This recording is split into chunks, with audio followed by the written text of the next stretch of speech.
We're also honored to have with us today Dr. Mike Oxendine, the president of the Oregon Community Trees, and formerly from SOU, who has helped Hideko with One Sunny Day initiatives and the Green Tree Legacy Project. He's going to talk about that, so I won't go into everything that he's done, and it was quite it's a journey, and it continues. Thank you for having me. It's a great honor to be here. I was very excited to be asked to talk here today. I've been to 6 peace tree plantings now, and this is by far the most beautiful, most honorable presentation that I've seen, and this is fantastic. Thank you all for singing and for the water ceremony, and Dave for your words. They're so true, and it's hard for us to accept those words, but we all know that they're true, and I will leave it at that. So this project started for me about 6 years ago, and I was the landscape supervisor at the time here at SOU. And Hideko showed up at my office, which is just up the street on the other side of on Whiteman Street, and it's unmarked. There's no good signage. Old steel door, nothing on it. And she comes knocking on the door, and I open the door, and there's this Japanese lady there. And she says, I've been all over the place asking people to help me grow these trees, and tells me just this introduction of what this project is. And I said, you got to come in. Like, let's sit down and tell me all about this. And so Hideko shared her story with me, and it totally moved me and brought me to tears. And learning about what she went through in life, in particular, made me reflect on my time in the service, and on whether or not I would have the fortitude to be able to dedicate my life after having an atom bomb dropped on my community. I try and picture it here in Southern Oregon, where I've been for a long time, and all of my friends and family being devastated by it, and losing people that I care deeply about. Would I be able to stand up and dedicate my life to sharing the message of peace, or would I go the other direction and join the service and try and go to war to avenge the death of my family and my friends? And I think it's the most honorable and most profound thing that you could do in life. And I have more respect for Hideko than anybody I've ever met because of that. And I just hope that we all have the strength when it comes time, if that decision happens in your life, to be able to go the right direction.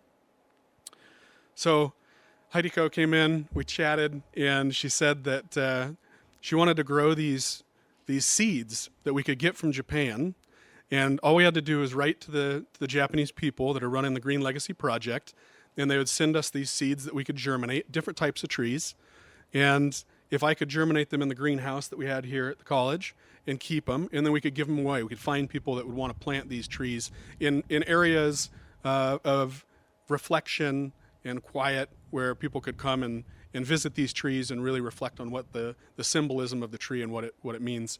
So I said, yeah, we got to do that. And I didn't want to do 10. I didn't want to do 20. I said, we got to get hundreds of seeds, right? I've been a horticulturist all my life. And one of the things that I know is that you don't always have success, right? So you might plant 100 seeds, and sometimes none of them come up.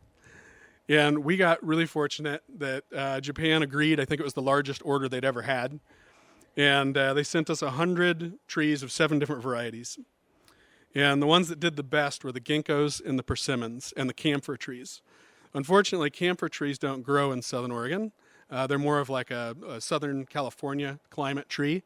And so we were able to find a home for those and send those off. But when I left SOU, I got a job offer with the city of Ashland to be the parks superintendent here in Ashland, and I couldn't turn it down. I love SOU with all my heart, and I went to school here while I was working here, and the campus is an arboretum like nowhere else in Oregon. And I had more support here from people like Dr. Walsh and Vincent Smith, who isn't here today, and the Thaldens. Had more support than I've ever had in any other community or any other job that I've had. And so it was a heartbreaking thing for me to leave.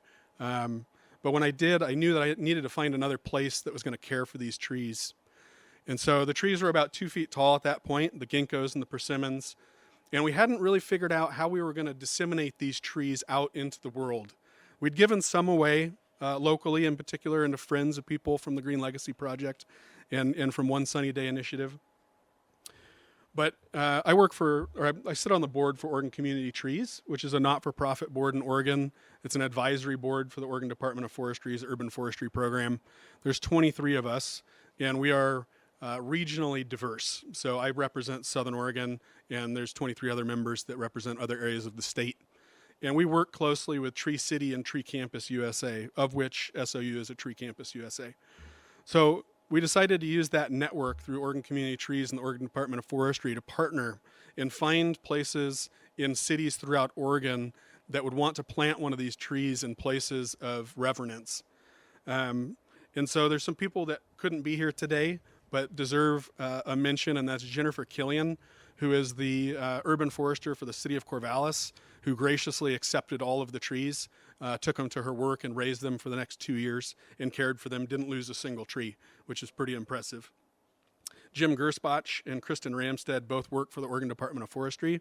Jim is out on a fire right now, and Kristen, thankfully for her, just retired after 30-something years in service and couldn't make it down here today. But those two were super influential in being able to get these trees to the places that people need to see them, people need to plant them.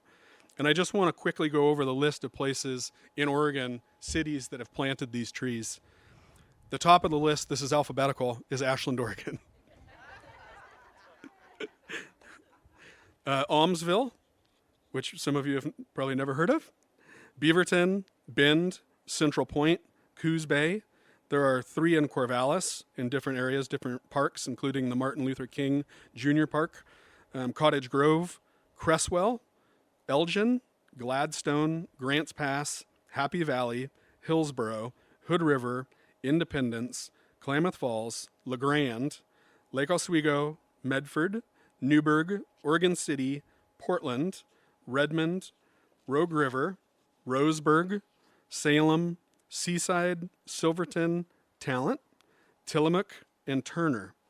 So these trees have made the journey all over the state of Oregon, and these similar ceremonies have taken place at every one of those plantings. This tree is one of the only ones that never left. It's been in Ashland the entire time. And it is such a heartfelt, appreciative feeling that I have here today, bringing it back to Southern Oregon University where it all started. And these trees grew from little bitty seeds in the greenhouse to being all over the state of Oregon. So with that, thank you all very much for being here. And I wanted to say one other thing, that as the water ceremony was happening, it made me think deeply about water and how when people die and when trees die and in our forest fires, water is a very interesting thing. It can't be compressed. It's the only element on Earth that can't be compressed. It has very special characteristics. It keeps all of us alive. We're all entirely made up of water. And it evaporates and it changes shapes. And it's always been here. So the water that is here today that's going to bless the tree here in a few minutes has already been in all of us. It's already been in the trees. It's been in the clouds. It's been in other areas. It may have been in Hiroshima the day of the bombing. And it has gone into the clouds and has dropped down into the rivers and it has gone into the oceans and it's re-evaporated and it's been in trees. Maybe it's been in the ginkgo tree already, and we're going to give it back to the earth. So just something to reflect on. Thank you.